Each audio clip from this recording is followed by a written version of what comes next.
நாடாளுமன்ற பட்ஜெட் கூட்டத்தொடர் முடிய இன்னும் 3 நாட்களே உள்ள நிலையில் எதிர்க்கட்சிகள் முன்வைத்த திருத்தங்கள் ஏற்கப்படாமலேயே வக்ஃப் வாரிய சட்டத்திருத்த மசோதா நாளை மக்களவையில் தாக்கல் செய்யப்பட உள்ளது. வக்ஃப் வாரிய சொத்துக்களை முறைப்படுத்தி நிர்வகிக்கும் வகையில் வக்ஃப் வாரிய சட்டத்தில் திருத்தம் கொண்டுவரும் மசோதாவை மக்களவையில் கடந்த ஆகஸ்ட் மாதம் ஒன்றிய அரசு தாக்கல் செய்தது. வக்ஃப் சொத்துக்களை கையகப்படுத்தும் நோக்கிலேயே மசோதா கொண்டுவரப்பட்டுள்ளதாக எதிர்க்கட்சிகள் கடுமையாக எதிர்த்தன.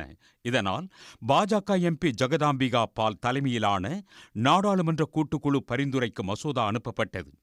எதிர்க்கட்சிகள் முன்வைத்த அனைத்து திருத்தங்களையும் நிராகரித்த கூட்டுக்குழு பாஜக முன்வைத்த 14 திருத்தங்களை மட்டுமே ஏற்றுக்கொண்டது. இச்சூழலில் திருத்தப்பட்ட வக்ஃப் மசோதா நாளை பிற்பகல் மக்களவையில் தாக்கல் செய்யப்பட உள்ளது. எதிர்க்கட்சிகள் மசோதா மீது விவாதம் நடத்த 8 மணி நேரம் ஒதுக்கப்பட்டிருக்கிறது. தேவைப்பட்டால் விவாத நேரம் நீட்டிக்கப்படலாம் என நாடாளுமன்ற விவகாரங்கள் மற்றும் சிறுபான்மையினர் நலத்துறை அமைச்சர் கிரண் ரிஜிஜு தெரிவித்துள்ளார்.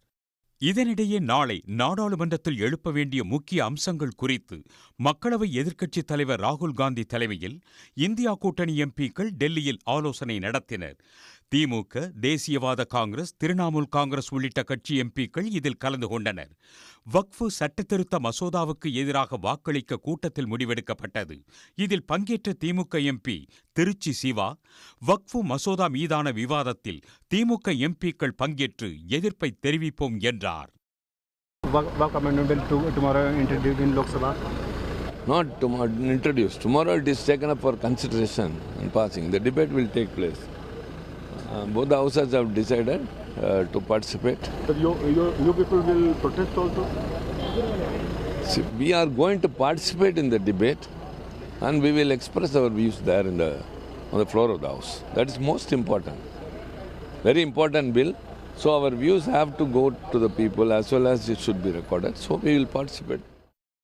வக்ஃப் சட்டத்திருத்த மசோதா தாக்கல் செய்யப்படுவதால் மக்களவைக்கு அனைத்து எம்பிக்களும் வரவேண்டும் என்று அரசியல் கட்சிகள் உத்தரவிட்டுள்ளன. நடப்பு கூட்டத்தொடரிலேயே வக்ஃப் சட்டத்திருத்த மசோதாவை நிறைவேற்ற ஒன்றிய அரசு தீவிரம் காட்டி வருவதால் இவ்விவகாரம் நாளை மக்களவையில் பெரும் புயலை கிளப்பும் என எதிர்பார்க்கப்படுகிறது. உடனுக்குடன் செய்திகளை தெரிந்து கொள்ள சன் நியூஸ் பெல் ஐகானை கிளிக் பண்ணுங்க.